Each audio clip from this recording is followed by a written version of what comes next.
All right, will she testify on her own behalf or won't she? And that is a question as we get close to closing arguments now in the Lori Vallow Daybell murder conspiracy case here in Arizona. The so-called doomsday mom already convicted of killing her young children in Idaho, and now she's on trial here in Arizona for conspiring to kill her then husband. And the I-Team's Erica Stapleton, she's been tracking this trial from end to end. And Erica, when will we know for sure about Vallow Daybell taking the stand? You know, Tram Troy, I was there this morning as Lori Vallow Daybell looked the judge in the eye and said she still plans to rest her case for now. The prosecutor spent 7 days calling 19 witnesses, laying out her case that Lori Vallow Daybell conspired with her brother to kill her former estranged husband, Charles Vallow, all so she could get his money and be with her new husband, Chad Daybell.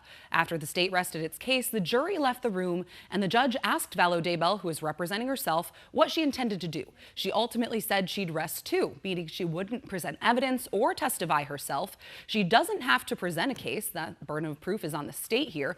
But this came as a surprise as Vallow Daybell has been fighting tooth and nail to keep witnesses on her list and bring in her own expert. When both sides met this morning, she affirmed her decision. Is it still your intention to not put on any evidence? Right now, Your Honor, yes. As of this morning, I mean. Well, do you anticipate that changing? No. All right. So technically, she can still change her mind because she didn't say that in front of a jury. And she has until Monday to make that decision. That's when closing arguments are scheduled. But the judge said, you know, you're telling me no now. We need to know in advance if you plan to change that because that could alter the jury instructions that are ultimately to come. I think a lot of people were surprised, us included, that, you know, this did not take at least 2 weeks, that they rested yesterday. Did that surprise you as well? It did, especially because they allotted 4 to 6 weeks. That's what they screen jurors for.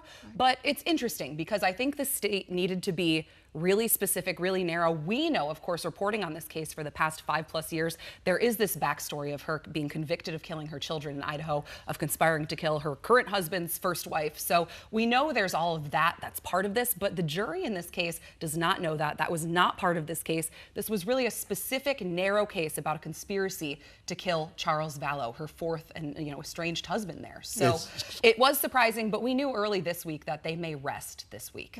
It's crazy to me that that jury doesn't know this. They don't know that she killed her. Well, and what's interesting, Troy, and why I think the question of whether she'll take the stand or not is really pivotal because, yeah, they have to be specific. Tylee and JJ, her children, have come up in some of the conversations. She brought them up. Some of the testimony, but they don't know that they're dead, at least not that, it hasn't been laid out that way in court, and they don't know that she's been convicted of killing them. And, of course, people in the gallery know that, who've been following this for a while, but it's, I would imagine the jury must suspect that there's more going on here because of all the attention, because the courtroom has been packed all day. Yeah. But her taking the stand could actually open a door a little bit because if she were to take the stand and testify on her own behalf, then the state can actually open the door to introduce prior felonies because that speaks to her credibility as someone taking the stand. So perhaps that's a consideration that she's thinking to maybe not make that move. Right. But again, it's surprising because all indications,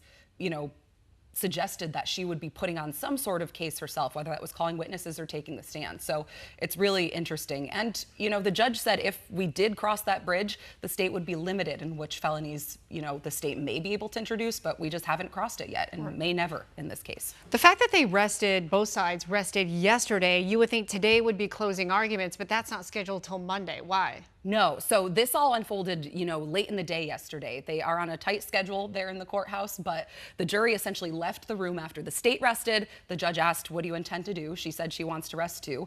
And again, the jury wasn't there for that. So they haven't heard that yet. They haven't, moved through that with the jury there. And both sides essentially said, we need some time to go over these jury instructions. We just got a draft of them. Let's talk this through.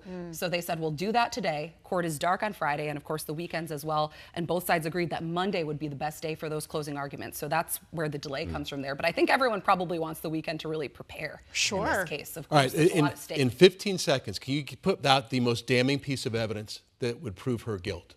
Oh, 15 seconds is hard, Troy, but I would say the text messages and some of the witnesses, people who knew Charles Vallow. Okay. And text messages between Lori and her brother, Alex Cox, saying, and let's get rid Lori of my husband. and Chad Daybell, her current husband. Exactly. Interesting, coming up on Monday to see that. Yeah. Thank you very much, Erica.